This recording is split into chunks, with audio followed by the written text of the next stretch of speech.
আসসালামু আলাইকুম এভরিওয়ান, আশা করি আপনারা সবাই ভালো আছেন। কালকে আমরা গ্রামে যাব, তো তার জন্য জামা কাপড়গুলো প্যাক করছিলাম। এখানে আম্মু দিচ্ছিল আর আব্বু জামা কাপড়গুলো ট্রলিতে রাখছিল। তারপর আমি যা পরবো সেগুলো বের করে রেখেছি।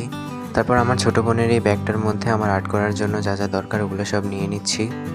যেহেতু ওয়াটার কালার পেন্টিং করব, তাই এখানে একটা স্প্রে বোতল নিয়েছি, আর এখানে ব্রাশ, কলম আর কাটার একসাথে নিয়ে নিয়েছি।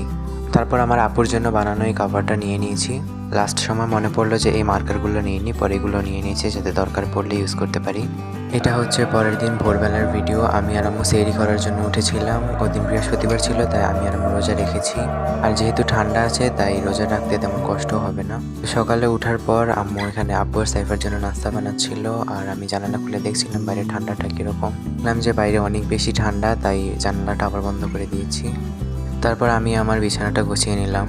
আর আপনারা ব্যাকগ্রাউন্ডে অনেক শব্দ শুনতে পাচ্ছেন, কারণ বাইরে সবাই কথা বলছে। তাই পরে আমি আমার গাছগুলোতে একটু পানি দিয়ে দিচ্ছিলাম। ফেস ওয়াশ করে তারপর রেডি হয়ে গেলাম বের হওয়ার জন্য।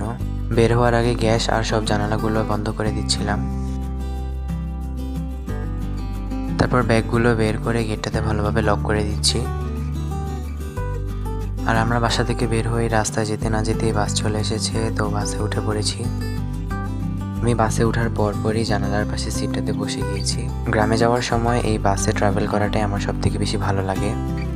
তারপর ঢাকাকে অনেক পেছনে রেখে আমরা গ্রামের মধ্যে প্রবেশ করলাম। আর এখানে যে গ্রাম, এটা বোঝাই যাচ্ছে প্রকৃতি দেখে। সাইফা আব্বুর সাথে পেছনে সিটে বসেছিল, কিন্তু পরেও সামনে চলে এসেছে। আর এই মুহূর্তে ওর ফেসটা দেখে আমার অনেক বেশি হাসি পাচ্ছিল। আর আমি আর আম্মু একসাথে বসেছিলাম। এই সময়টাতে ড্রাইভারের সাথে কিছু লোক ঝগড়া করছিল, জানি না কি জন্য করেছে, কিন্তু তারই কিছুক্ষণ আগে ড্রাইভার এমনভাবে ব্রেক করেছে যে যে কয়জনই বাসে ঘুমানো ছিল সবাই ঘুমের 12টা বেজে গিয়েছে। আর তার মধ্যে একজন আমিও ছিলাম। এর মধ্যে কুমিল্লা হোটেলে চলে এসেছে, কিন্তু আমরা নামিনি, কারণ যেহেতু আমি আর আম্মু রোজা রেখেছি। আমাদের বাড়ি আসার আগে আমার বোনের শ্বশুর বাড়ি আসে, তো ভাইয়া আর আঙ্কেল অনেক বেশি জোর করেছিল ওনাদের বাড়িতে যাওয়ার জন্য। তাই আমরা ওখানে নেমে ওনার দোকানে ব্যাগগুলো রেখে বাড়ির দিকে যাচ্ছিলাম। আর এখন নতুন বাড়িতে উঠেছে, তো আমি এখানে ফার্স্ট টাইম যাচ্ছি। তো বাড়িতে যাওয়ার পর আমি সবার প্রথমে আপুর রুমে গিয়ে ওর সাথে দেখা করলাম। তারপর আমার জ্যাকেটটা রাখার সময় খেয়াল পড়লো এই জারটার উপরে এটা আমার আপু রং করেছে। এখন প্রথম আমি অ্যাক্রিলিক কালার কিনেছিলাম, তখন আমি আর আমার আপু এরকম জারের মধ্যে রং করতাম। তারপর এখানে নাস্তা দিয়েছে আব্বু আর সাইফাকে। তো কিছুক্ষণ পরে আমরা আবার বাড়িতে যাওয়ার জন্য রওনা হলাম। আর ওনাদের বাড়ি থেকে আমাদের বাড়ি অনেক কাছে। তারপর আমরা তাড়াহুড়া করে বের হলাম, কারণ বাইরে সিএনজি চলে এসেছিল। আর ওনাদের বাড়ির এই পরিবেশটা অনেক সুন্দর। তারপর সিএনজিতে করে আমরা দোকানের দিকে যাচ্ছিলাম, ওখান থেকে ব্যাগগুলো নিয়ে একবারে বাড়িতে চলে যাব। তো এই তো আমাদের বাড়ির রাস্তা চলে এসেছে, আর এখান থেকে শুরু হয় আমাদের বাড়ির বাউন্ডারিটা। আর এটা হচ্ছে আমাদের বাড়ির গেট। এগুলো সব আমার আব্বুই করেছে। তারপর এখানে আব্বু গেটটা খুলে দিয়েছে, আর আমরা বাড়ির ভিতরে ঢুকে গেছি। আর এটা হচ্ছে আমাদের বাড়ি।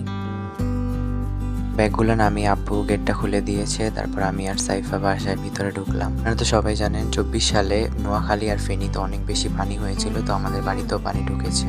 আম্মু এসেছিল, যেতটুকু পেরেছে উপরে উঠিয়ে রেখেছে, যার কারণে ঘরটা অনেক বেশি অপরিষ্কার হয়ে আছে। নর্মালি 1 বছর পর আসলেও এতটা পরিষ্কার হয় না, কিন্তু এবার একটু বেশি হয়েছিল।